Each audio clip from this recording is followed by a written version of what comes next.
निवडणूक हवामान अभ्यासक मी आहे आडकळस या ठिकाणी.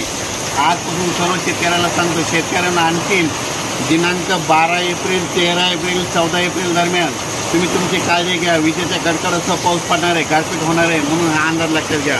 आणि विशेष म्हणजे परभणी जिल्ह्यामध्ये 18 एप्रिलपर्यंत वातावरण खराबच राहणार आहे, म्हणून हे अंदाज लक्षात घ्यायचा. योगायोगानं आज मी काय झालं, पालवून टाकळस येथे जात असताना इतका वादळी वाऱ्याचा पाऊस चालू झालेला आहे. या ठिकाणी थोडी गारपीट देखील आली होती, म्हणून हे देखील सांगू इच्छितो.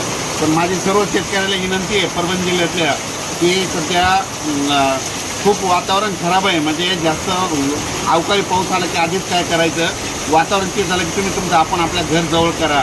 आणि विशेष म्हणजे सांगायचं झालं तर या म्हणजे आता हे जवळपास 12 एप्रिल ते 18 एप्रिल दरम्यान वारं जास्त राहणार आहे, त्याच्यामध्ये पाऊस पण जास्त राहणार आहे आणि विजेचं प्रमाण राहणार आहे. सर्व दूर पडत नसतो, पण फक्त काही भागात पडणार आहे, म्हणून हा सर्व शेतकऱ्यांनी अंदाज लक्षात घ्या. अचानक वातावरणात झालं तर परत एक निश्चित दिलं जाईल. पण सर्व शेतकऱ्याला माझी विनंती की 18 एप्रिलपर्यंत तुम्ही तुमची हळद, कांदा सर्व काही झाकून ठेवण्याची तयारी ठेवावी. धन्यवाद.